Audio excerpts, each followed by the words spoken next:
Bienvenidos, lección número 11. ¿Qué más pude hacer? Vaya pregunta que hace nuestro Dios. En esta ocasión me concentraré en algunos detalles del capítulo 5 del libro de Isaías, capítulo en donde se encuentra el relato de la viña. La palabra viña aparece 92 veces en el Antiguo Testamento y la mayoría de esas 92 veces aparecen en Isaías. La mayoría aparece en Isaías. Específicamente en el libro de Isaías 14 veces. El segundo lugar en donde más se usa la palabra viña en el Antiguo Testamento es en el primer libro de Reyes, capítulo 21. Pero también es una historia, o nos narra una historia en donde la viña tampoco juega un papel positivo.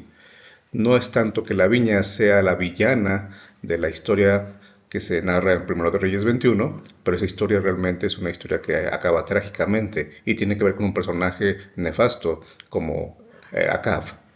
Allí se usa en segundo lugar más el término viña en Primero de Reyes 21. En griego, si buscamos la palabra que se usa en griego para viña, el tercer lugar en donde más se usa esta palabra sería, curiosamente, en Mateo. Y digo curiosamente porque es precisamente en el capítulo 21, así como en Primero de Reyes 21, ahora en Mateo 21, es donde se menciona sobre todo en el Nuevo Testamento la palabra viña.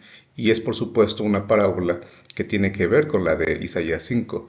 Es la parábola que tú y yo conocemos como la parábola de los labradores malvados.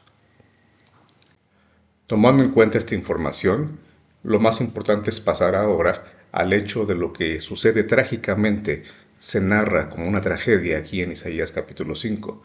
Dios esperaba que hubiera buenos frutos en esa viña, uvas frescas, uvas sabrosas, uvas deliciosas, pero lo que obtuvo como fruto fue el fruto de las uvas silvestres. La palabra silvestre, que se traduce aquí como silvestre, solamente se usa en Isaías 5. En ninguna otra parte de la Biblia se encuentra esta palabra. Y su primer significado no es silvestre, su primer significado es maloliente. Claro, si una fruta está echada a perder puede oler mal. Así que vamos a manejarlo desde esa perspectiva. Es maloliente el fruto que dio la viña de Isaías 5 porque es una fruta que estaba echada a perder, una fruta que no servía, una fruta que por supuesto no era útil. Por lo tanto, Dios está muy triste por esta tragedia y Él hace una pregunta muy importante. ¿Qué más pude hacer por mi viña? Yo hice todo por la viña y el pago, el fruto, es fruta echada a perder. Para resaltar un poquito más cómo hace esto Isaías, te comento que el profeta hace un juego de palabras aquí en este versículo, porque él dice respecto a Dios que Dios esperaba que hubiera juicio, pero en lugar de eso hubo derramamiento de sangre. Es la traducción más literal de esta palabra. Pero quiero que te fijes en las letras en hebreo, que son prácticamente las mismas. Es decir, hay un juego de sonido. En el hebreo era importante hacer, para resaltar algo, un juego de sonidos, una especie de rima, porque si tú te fijas, insisto, las letras son prácticamente las mismas. Las primeras tres son las mismas. Yo esperaba juicio, sería una traducción literal de Mishpat. Yo esperaba juicio, que hubiera una equidad en el juicio, en los juicios que llevaban a cabo, en su trato, pero lo que vino como fruto fue derramamiento de sangre, violencia. Yo esperaba que hubiera justicia, sedaká, pero lo que recibió a cambio fue clamor. Si hay derramamiento de sangre, seguramente también hay clamor. El clamor es el resultado de que está habiendo injusticia e incluso derramamiento de sangre, la violencia que está imperando. La palabra clamor solamente se usa una vez en Isaías y es una palabra que en este caso, repito, acompaña el derramamiento de sangre. Pero si te fijas, sucede otra vez el juego de sonido. Cuando Dios habla de justicia, nota que las consonantes de la palabra clamor también nuevamente son muy parecidas. Lo que está intentando Dios a través de Isaías es decirnos, parecían buenos frutos, parecían lo mismo que una uva que servía para comer, una uva deliciosa y de buen sabor, una uva útil, pero realmente solo dieron uvas malolientes, uvas echadas a perder. En otras palabras, tenemos lo que Dios esperaba contra lo que encontró. Y lo que encontró es que su pueblo no se pareció a él, no se hizo parecido a Él. ¿Y por qué enfatizo este aspecto de que no se pareció a Dios? Porque el centro del capítulo 5, en donde se relata la historia de la viña, es el versículo 16. Isaías 5:16 es el centro de esa sección del libro y nos dice precisamente que Dios es un Dios de juicio, un Dios de justicia. Las mismas palabras que se usan aquí, arriba, juicio y justicia, en el versículo 16 se le atribuyen a Dios. Dios sí tiene esas características, Dios sí actúa con esas características, su pueblo no se parece a Él, así que en lugar de ser uvas buenas, uvas útiles, son uvas echadas a perder. Es un mensaje fuerte, un mensaje muy duro, definitivamente. Y por eso Dios, aparentemente chasqueado, defraudado, dice, ¿qué más pude hacer? En la siguiente diapositiva quiero enfatizar el verbo con el que empieza este versículo que acabamos de ver. Yo esperaba, dice el Señor. El verbo esperar es un verbo que especialmente se usa en el libro de los Salmos. El libro que más usa el verbo esperar, que se utiliza aquí en el libro de Isaías capítulo 5, el libro que más utiliza esa palabra es el libro de los Salmos. Y a menudo esa palabra implica dos cosas que van de la mano, paciencia y esperanza. Nota esto, Dios dice, yo pacientemente estuve deseando que hubiera uvas que sirvieran.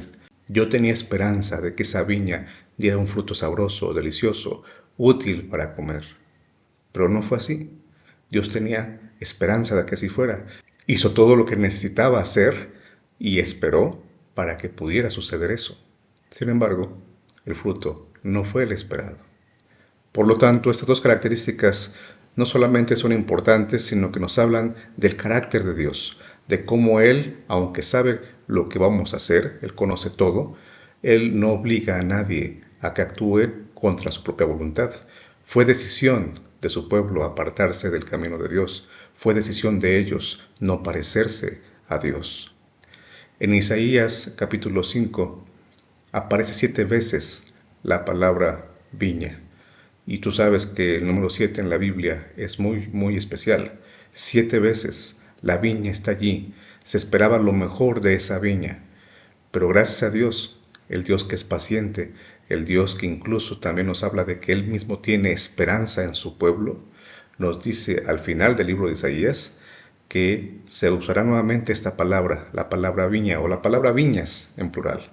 Y es precisamente en Isaías 65:21, cuando dice, describiendo lo que nosotros conocemos como la tierra nueva, plantarán viñas. Hay una estructura, hay una forma de escribir en la Biblia que conocemos como quiasmo. Cuando hay un quiasmo, una parte de un libro de la Biblia hace pareja con otra parte del mismo libro. En este caso, los especialistas nos dicen que el libro de Isaías capítulo 5 hace pareja con el capítulo 65. Esta es una forma en la que el Espíritu Santo le dio a entender a Isaías que podía hablar de la viña. Sí, en Isaías 5 la viña 7 veces aparece, pero aparece una forma negativa, una forma decepcionante, una forma que no debía haber ocurrido, una imagen que no debía haber ocurrido. Pero el Dios que espera, el Dios que tiene paciencia, hará que pronto, por lo menos su remanente, por lo menos ese pueblo fiel, ese pueblo que sí quiere ser uva que se parezca al fruto que Dios espera, muy pronto no solamente serán viña, ellos mismos plantarán viñas en esa tierra en donde no habrá más llanto, ni dolor, ni clamor. El Dios que es paciente, el Dios que espera, les dio más años, después de lo que escribió Isaías, les dio más años a su pueblo. Mateo 21 nos habla de que Jesús por fin, cuando estuvo en esta tierra, les dijo a aquellos que habían tenido el honor, el privilegio de ser esa viña, que la viña sería dada a otras personas, porque a pesar de haber mandado a su propio hijo, en lugar de respetarlo, lo mataron. Ese es el Dios de la Biblia, es el Dios que actúa con justicia, es el Dios que traerá a juicio todo lo que se hace, toda obra buena o mala, pero sobre todo es el Dios de la paciencia, el Dios que sigue esperando. ¿Lo haremos esperar demasiado? ¿Daremos frutos como los que Dios espera?